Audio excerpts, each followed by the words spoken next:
Welcome back, everybody. Today we're going to be testing whether QuestCraft runs better with or without the recommended mods. Let's get into it. Here we are at the main menu of Minecraft, the bee's knees. We're running around the mid-30s, 4 frames per second. We are in the rain, however, so I'm sure that's making a difference. We are not using the recommended mods from the QuestCraft GitHub, aside from lazy DFU, as it is pre-installed with the APK. Without further ado, let's get into it. With the new world.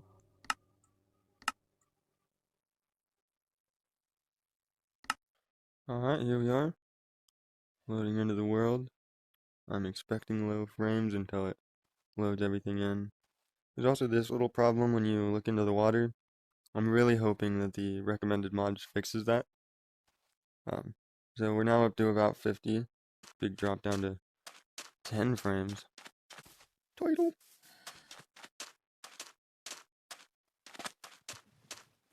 Bunch of turtles. It's definitely playable. Honestly, not too bad, except for the frame drops, which don't happen too often. Overall, it's a very smooth experience, really. I would say the average is about 50 frames per second, with a lot of those 70 moments. Alright, now I'm gonna go download the recommended mods, throw them in there, and see how that goes. Catch you then. So I dug into it, removed each recommended mod one by one. I found that 3 of them, if removed individually, would allow QuestCraft to run. However, with all of them, it didn't. So let's test the frame rate when you take these mods out. Let's get into it. Into yet another new world.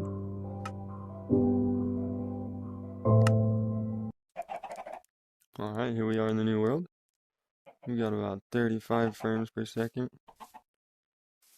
We popped up to around 50. Water still, in fact, does look weird. We still haven't seen a 70 frame rate. There it is. Seems to be around 35, 40 average frame rate. And for this one, we took out the lithium mod. And now that we've been in it for a bit longer, it's popping up to about the same 60, 70. Quite often.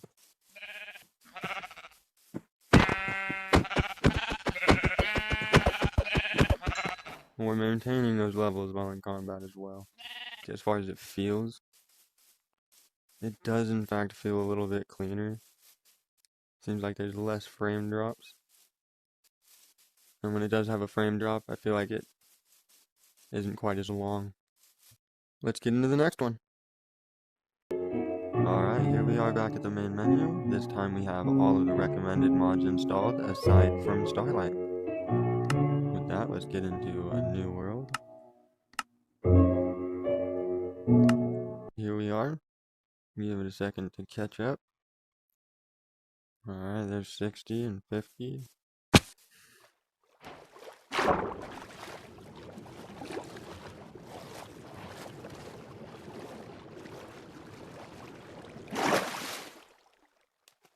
It seems to be showing roughly the same FPS as the rest have, and it feels roughly the same as well.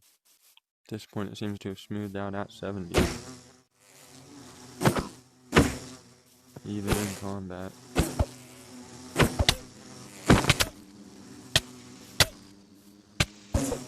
Got down to the 50 range for a second as we got hit for the first time.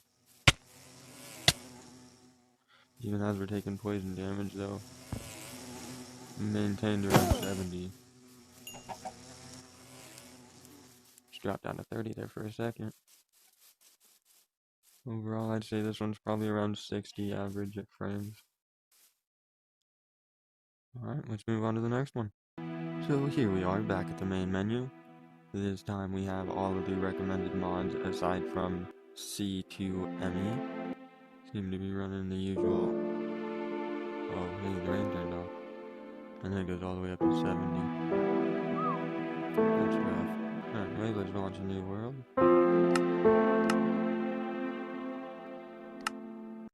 So here we are in the world. Still trying to get caught up a little bit.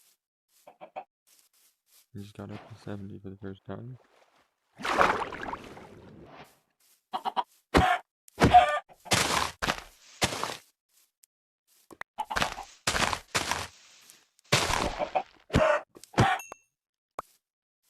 It definitely seems like taking out C2ME lets the system catch up faster for some reason.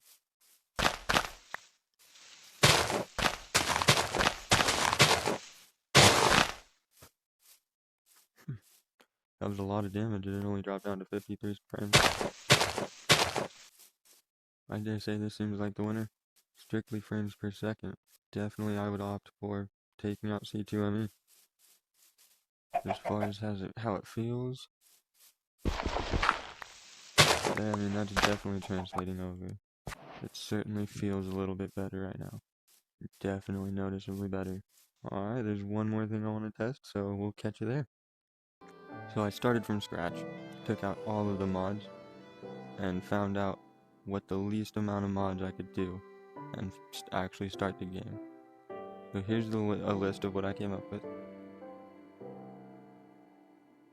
And let's test it out. Once again start a new world.